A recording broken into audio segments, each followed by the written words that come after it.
for tuning in. Dan usually works on classic Chevelles and muscle cars, but today we've got this. I don't even know what this is. Stay tuned to find out. Hey Dan, run that intro.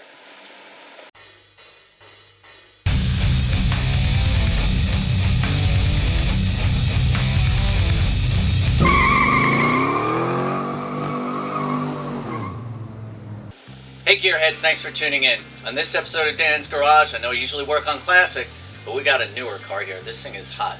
This is my buddy Mike, and he's going to tell us about the car and what we're doing. So I got here is a 2016 Dodge Challenger Hellcat. Just a little fast, but I wanted to kind of lower it down just a little bit, so that way it's a little bit easier around the turns and stuff. But yeah, this is going to be fun. Just to make it a little more useful. So we got a set of Eibach springs, and we're going to show you on the front and the back what you need to do to install these things. Be a quick kind of tutorial, and then in the end we'll show you how it looks and show you the differences in the height. Am I right? Yeah, the brakes on it. Okay, we're going to start with this sway bar end link. We're going to take this nut off. It's what size is that? 21 millimeter.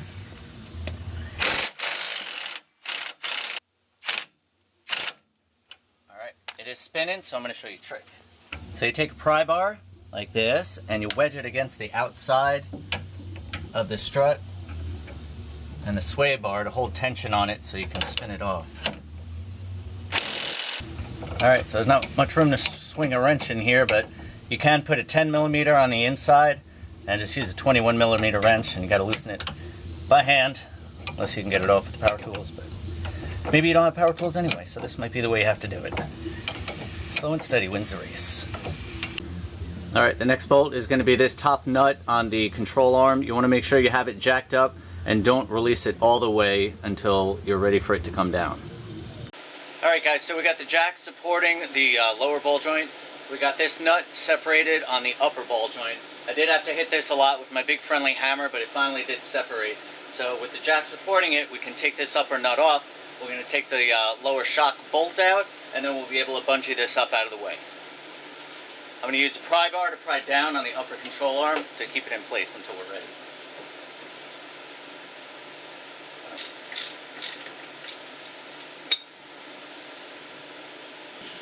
Alright, I'm going to go ahead and lower that jack down slowly.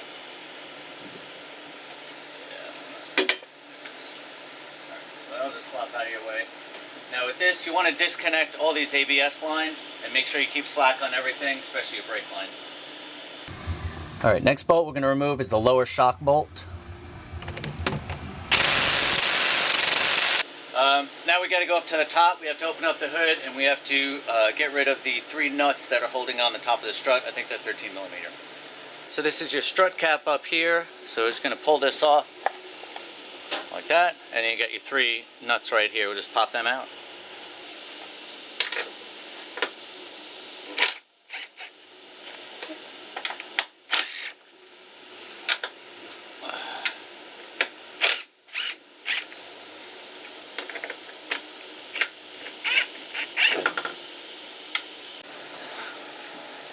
Alright, so back down here with those 3 nuts taken out, we could basically lift the strut right out. Now I do have an extra cable here, not sure what that is, and I don't see a way to disconnect it, so we may have to just get as far away as we can and get an area that we can compress the spring and change it right here.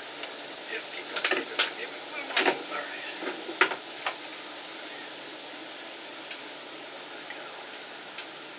Let's just see how far we can get with this. Pretty much it. That'll make better sense.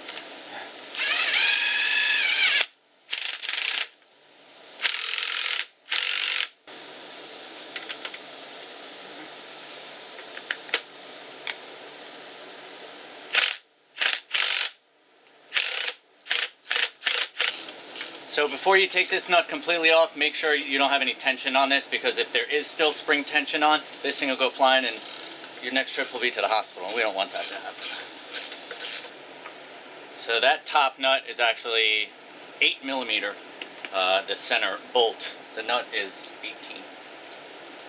Alright, so pop your top, what is this, boot thingy off, and then that spring will come right off. Mike's gonna grab that, and we'll go ahead and decompress. Lay that there, and then we'll go ahead and switch over that spring. Alright, so here's the springs side by side. You can see the Eibach one, of course, looks awesome because it's hot rod red, which adds horsepower. And it does look like it's the same height, but this has technology in it that makes it ride a little bit lower, and it's going to be a little bit stiffer when it needs to be. Alright guys, so when you're putting your Eibach spring back on, you want to see the Eibach lettering. That's how you know that it's the correct way. It's also smaller at the bottom and bigger at the top. Now, when you're sliding it on, basically what you want to do, so you want to rotate the spring around till it hits this stop. So just rotate it clockwise and it'll stop. Then you go ahead and drop the boot in the top. And you do the same thing on the top. You see it's got the stop here. So you just rotate it around. Well, get it on the stud first of the strut. There it goes.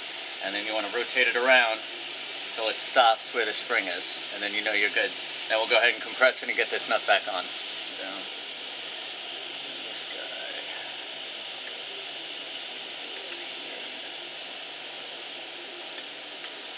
Springs are so compressed. It is progressive rate. You see how big the holes are here? Yeah. So it is a progressive spring. Okay, so again, these are set up at 180 to each other. This is a progressive spring. You can see how big the gap is down here and how tiny it is here. So this will give you a stiffer ride when you're at the track or cornering. And this will give you a more comfy ride when you're just driving around doing 120 or something. So we'll go ahead and compress these. Hopefully I'll be able to have enough room to compress it to get this nut back on. But once the nut is started, you're in good shape.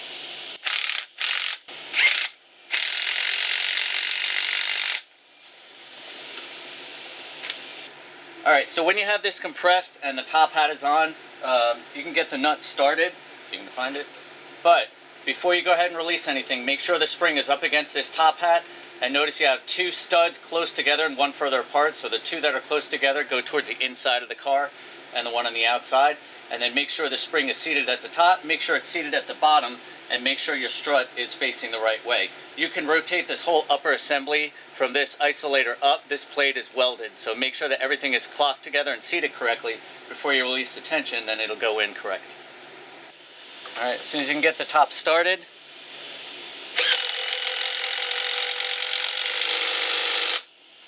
crank it down until it stops or torques.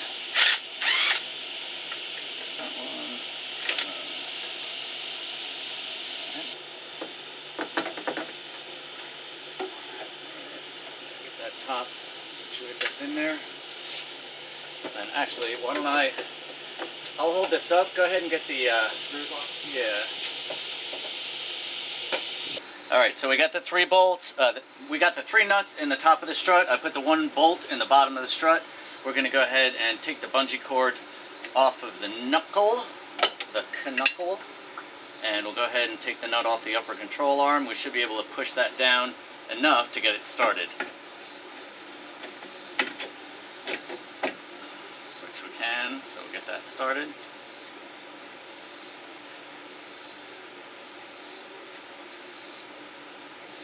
At this point, everything that holds it together is good, so we'll go ahead and torque all those bolts. We'll reattach the hoses where they need to be, and then the last thing we got to do is go reconnect the sway bar end linkage. The last thing we'll do is just reconnect all these lines, pop them back into their happy homes, so we know nothing's going to bind up and everything's where it belongs. Okay, then we're going to hit those 3 13mm nuts, tighten those up, and then hit the cap back on there to cover it up.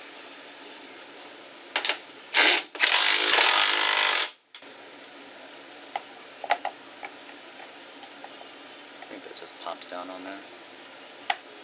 Okay, so we're going to put the front wheel back on, jack it back down. We'll be done with this side. I do want to show you one thing on the passenger side, and then we'll get to the back. What are you doing? So this is the passenger side. You will have to move the overflow. It's just got 2 nuts here, and it's a rubber hose, so you should be able to move it out of the way enough to get to those top 3 nuts, and that's about it. So let's go to the back. Okay, so here we are in the back. We already jacked the car up. We got jack stands under it, pulled off the wheels.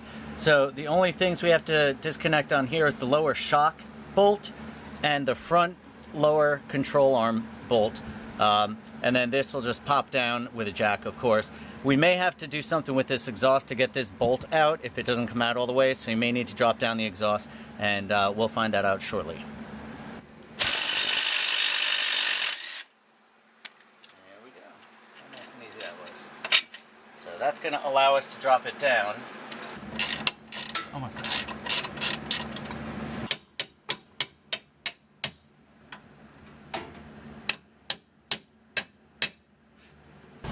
Alright, so here's the exhaust hanger that's just forward of the rear end, and I just took the bolt out of it and got it up and off of the hanger, and then we're going to take the one at the back of the car off as well.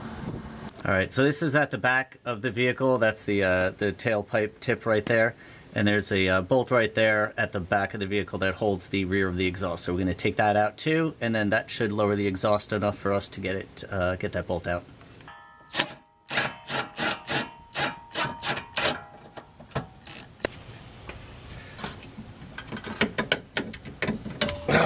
Twist it all, keep it where it belongs. It's just, there we go.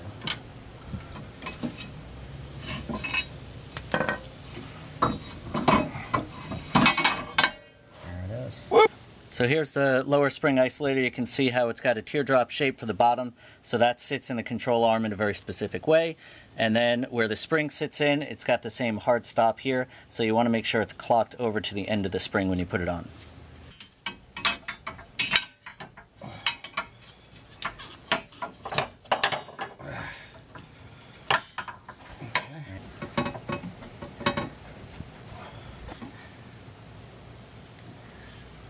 Make sure that's clocked right.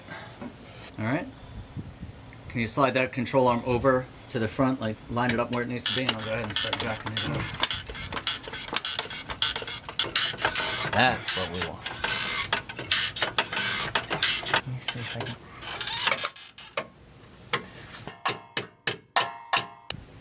Alright, so now we're going to work on the lower shock hole, and I'm going to try and get it lined up on this side. Actually, if you just jack it up a little bit, I think it might actually work. Hang on. Jack it up a tiny bit. Nice. Beautiful. That's the way we like things to go, folks. Be torqued. I don't think so. Pull the jack out, that's done. And then that'll give us room to get the exhaust hangers back on. Cuff it down? Yep. Alright guys, so we got it back on the ground, everything's all torqued up. Honestly, it wasn't too bad of a job. There were a couple of hiccups, but hopefully you guys watch out if you're going to do this job yourself. That'll give you a little better tips to get it done quicker. So what do you think? You happy with the way it sits? Oh, absolutely. Yeah, I can't wait to go take it out and start cruising.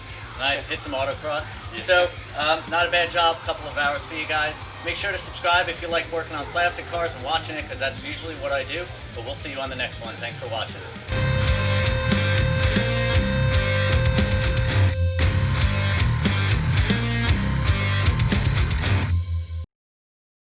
Well, that's it for this episode. You can leave comments below, give this video a thumbs up, and make sure to hit that subscribe button and the bell so you get notifications when new videos are uploaded. Thanks for watching. I'll see you on the next one. Until then, stay positive, keep on wrenching. I don't even know what this is. What's the rest of it? You have to point to the Hellcat. Sky. This. Which way? This way? This way. Do it that way Don't so you hit don't the hit the car. truck. Sorry, Mike, bear with me. Here's the price of free labor. Just sit there and look pretty. That's all you gotta do. Don't look at the light. Okay. You're telling me. Never had to do this in my other acting jobs. Do it again. Lights, camera, action! Oh, yeah, man. What was that? 17? 18. Thanks, Mike. Think you're tightening it. Yeah, so what's going on? I'm making bloopers, leave me alone.